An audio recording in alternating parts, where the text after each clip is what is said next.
Assalamualaikum warahmatullahi wabarakatuh. Kali ini kita akan membahas materi solusi menghadapi ATHG di berbagai bidang. Sebagaimana kita ketahui bahwa para pendiri bangsa percaya bahwa negara kesatuan merupakan bentuk paling sesuai dengan bangsa Indonesia. Para pendiri bangsa yakin bahwa hanya persatuan yang bulat dan mutlak yang menjadikan perbedaan sebagai kekuatan yang membuat Indonesia dapat merdeka. Tentu harapan yang dibangun oleh para pendiri bangsa ini akan menghadapi sebuah ancaman dan juga gangguan dari berbagai aspek. Para pendiri bangsa telah menyepakati bahwa Pancasila merupakan ideologi. Rupanya Pancasila ini tidak serta-merta langsung seluruh warga negara mensetujui ideologi Pancasila. Namun ada juga sebagian masyarakat yang menolak dengan adanya ideologi Pancasila ini sehingga muncul sebuah ancaman. Tentu dalam membuat kebijakan, langkah-langkah politik yang tepat dan intensif untuk mencegah meluasnya pengaruh ideologi lain terhadap ideologi Pancasila. Konsep penanganan dalam menghadapi ancaman berbasis ideologi ditempatkan dalam kerangka upaya bela negara. Lapisan terdepan dalam konsep penanganan ancaman ini terdiri atas unsur-unsur seperti departemen yang membidangi ideologi.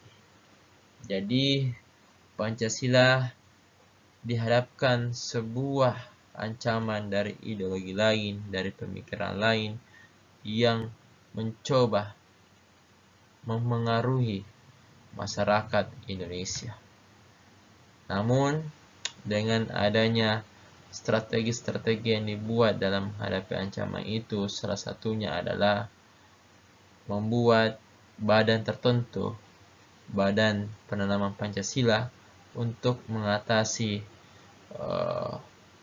berkembangnya ideologi di luar dari Pancasila yang bisa membahayakan Pancasila itu sendiri. Itu badan ini berfungsi untuk melakukan defense, pertahanan, filter agar masyarakat Indonesia semakin kokoh, kuat, teguh untuk selalu memegang Pancasila dan menerapkan dalam kehidupan sehari-hari. Nah, supaya lebih memahami bagaimana strategi menghadapi ancaman di bidang ideologi, ini ada satu soal yang bisa kita bahas supaya kita bisa lebih memahami bagaimana mengatasi ancaman ideologi. Di sini soalnya berbunyi seperti ini. Salah satu pendekatan dalam menangkal ancaman ideologi radikal adalah melalui pendidikan literasi media. Tujuan utama dari pendidikan literasi media adalah A. Mengurangi penyebaran berita hoax dengan mengontrol konten media. B. Meningkatkan kemampuan masyarakat dalam menganalisis, mengevaluasi informasi. C. Membatasi akses masyarakat terhadap media asing. D. Mendorong masyarakat untuk hanya mengkonsumsi media pemerintah. E. Menurunkan tingkat konsumsi media sosial di kalangan remaja. Nah, kalau kita lihat di sini bahwa literasi media merupakan salah satu strategi juga untuk memperkuat masyarakat agar masyarakat itu dapat mengevaluasi, melakukan penyaringan berita terlebih dahulu. Jadi jawabannya yang lebih tepat di soal ini adalah B. Jadi dengan adanya pendidikan literasi media, ini adalah salah satu contoh strategi persuasif yang bisa dilakukan oleh pemerintah agar masyarakat itu tidak mudah terpengaruh dengan banyaknya pemikiran-pemikiran yang bisa melunturkan Pancasila atau melunturkan NKRI itu sendiri.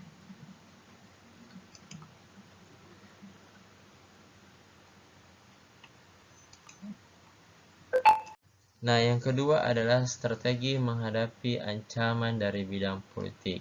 Nah, banyak negara yang rusuh, yang konflik, yang terjadi perpecahan, awal mulanya adalah karena sebuah persoalan politik. Nah, politik ini bisa diartikan dua arah, tergantung bagaimana seseorang itu memandang politik itu sendiri. Ada yang mengatakan bahwa politik itu bisa mengantarkan sebuah tujuan bangsa, tujuan seseorang, ataupun tujuan sekelompok orang. Ada juga yang mengatakan bahwa politik itu bisa menghancurkan sebuah kelompok, bisa menghancurkan sebuah negara, karena adanya upaya untuk mempertahankan kekuasaannya.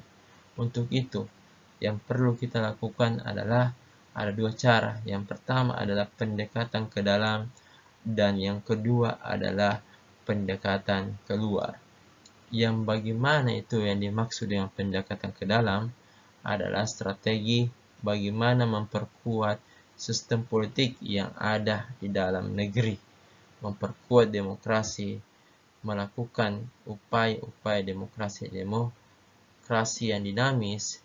Nah, itu adalah salah satu yang bisa kita gunakan untuk menghadapi strategi ancaman dari bidang politik. Kemudian keluar adalah bagaimana memperkuat kebijakan-kebijakan luar negeri terhadap negara lain yang ingin melakukan atau ingin membuat negara kita itu rugi atau mengalami kerugian. Nah, di sini perannya strategi luar negeri untuk bisa menghentikan atau menangkis ancaman yang bisa muncul dari luar negeri akibat adanya sebuah pola adu domba, mungkin pola memancing kemarahan sebuah negara. Nah, itu.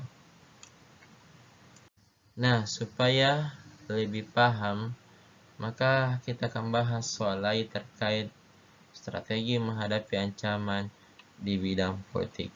Dalam menghadapi ancaman di bidang politik, strategi diplomasi preventif sering diterapkan untuk mencegah konflik. Manakah dari berikut yang bukan merupakan elemen dari diplomasi preventif?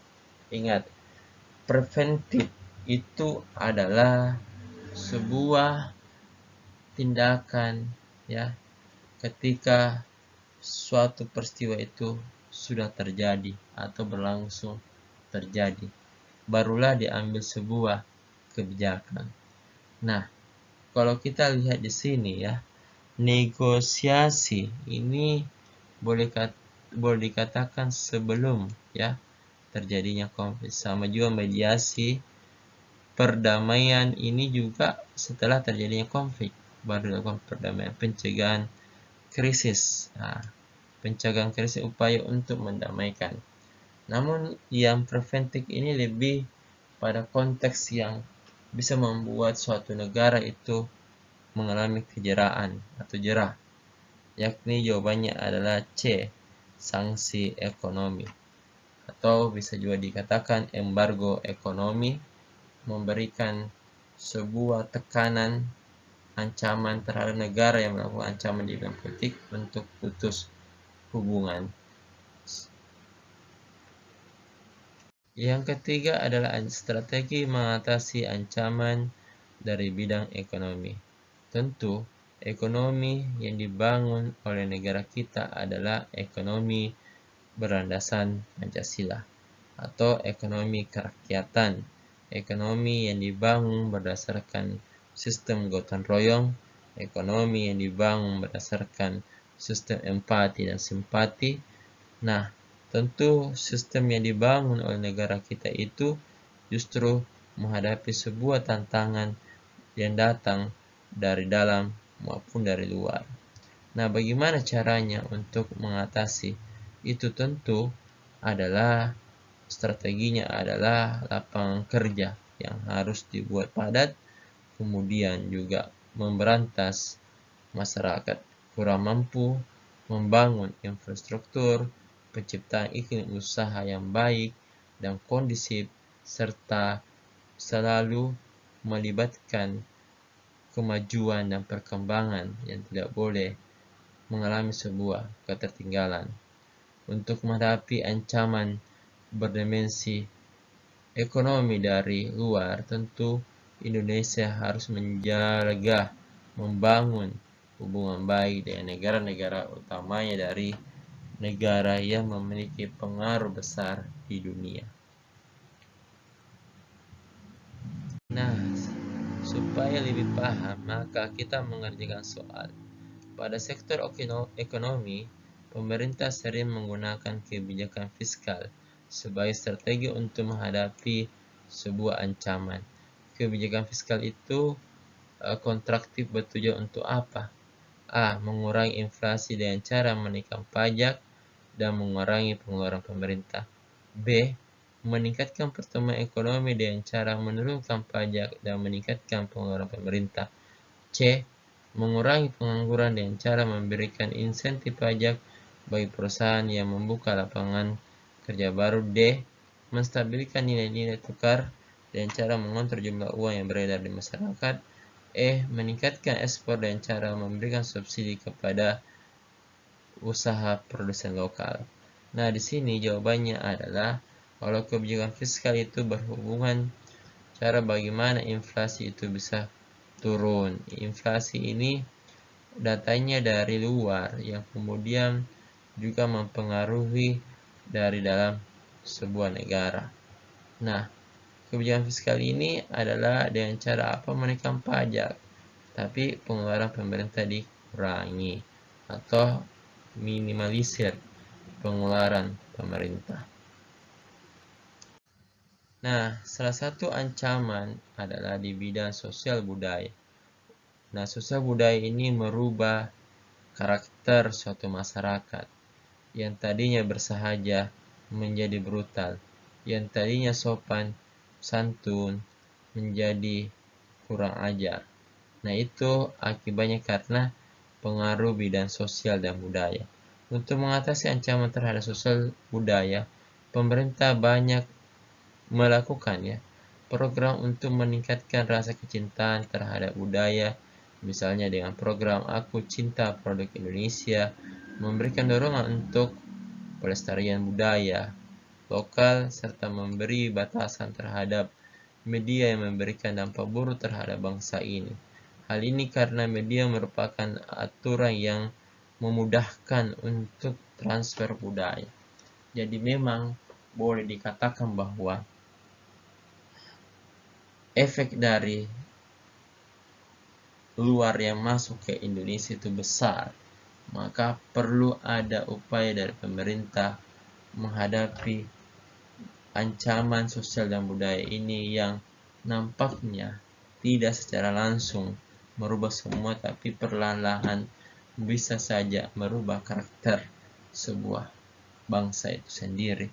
Oleh karena itu, perlu ada rasa penanaman yang tinggi pemerintah terhadap negara, pemerintah terhadap warganya, agar warganya itu semakin cinta terhadap negara Indonesia. Seperti ini bagus tadi, Aku Cinta Produk Indonesia. Ini ada sebuah brand untuk mengajak seluruh masyarakat Indonesia untuk cinta terhadap negara Indonesia, minimal kita menggunakan produk Indonesia. Lebih paham, kita bahas lagi di bidang sosial ada namanya itu strategi community resilience, digunakan untuk menghadapi ancaman yang mempengaruhi ketahanan komunitas. Manakah berikut ini yang tidak termasuk indikator ketahanan komunitas? Yang pertama, kapasitas sosial. Saya kira masuk. kemudian kapasitas ekonomi secara jauh masuk, kapasitas fisik, kapasitas lingkungan, kapasitas politik. Maka jawabannya menurut saya adalah Kenapa? Karena strategi community resiliency ini adalah sebuah strategi yang bersumber dari kekuatan-kekuatan dari anggota komunitas itu. Kalau aspek sosialnya tidak kuat, aspek ekonominya tidak kuat, aspek fisiknya tidak kuat, dan lingkungan-lingkungan sekitar tidak mendukung, maka strategi community resiliency ini tidak akan bisa terlaksana. Oleh karena itu, yang tidak termasuk adalah kepastian politik, karena tidak ada hubungannya antara sosial dan budaya. Kemudian ada strategi menghadapi ancaman dari bidang pertahanan dan keamanan. Tentu negara Indonesia, negara maritim yang luas, memiliki pulau yang luas, tentu akan berhadapan dengan sebuah ancaman, terutama di perairan yang berbatasan langsung dengan negara tetangga. Itu bisa saja memancing sebuah konflik ketika negara tersebut sama-sama mempertahankan bahwa wilayah tersebut merupakan wilayahnya, dan itu bisa membuat pertahanan dan keamanan negara itu mengalami gangguan. Seperti Taiwan dan Cina, ada area militer Cina di dekat Taiwan. Taiwan merasa terancam, dia menyiapkan sarana perang juga. Nah itu, jadi ancaman dan keamanan itu bisa dilawan dengan senjata atau diplomasi, seperti itu. Nah, kalau dilihat soal ini terkait bagaimana sebuah negara itu bisa bertahan ya dari serangan negara lain. Salah satu contoh serangan cyber ya. Bagaimana cara menghadapi cyber? Apa yang harus diperlukan? Nah, ini yang kita tanya, bahwa cyber itu pasti menggunakan IT, otak ya. Nah, berarti dia harus memiliki keamanan fisik, keamanan data, dan keamanan primer ya. Itu yang harus dimiliki untuk bisa memperkuat sistem cyber kita. Nah, lantas apa jawabannya? Itu jawabannya adalah keamanan manajemen sumber daya manusia. Baik, oleh karena itu saya kira cukup pembahasan hari ini. Semoga materi ini bisa memberikan wawasan baru, pengalaman baru, dan juga menambah kemampuan-kemampuan dari beberapa soal yang dibahas. Semoga bermanfaat. Sekian, Assalamualaikum warahmatullahi wabarakatuh.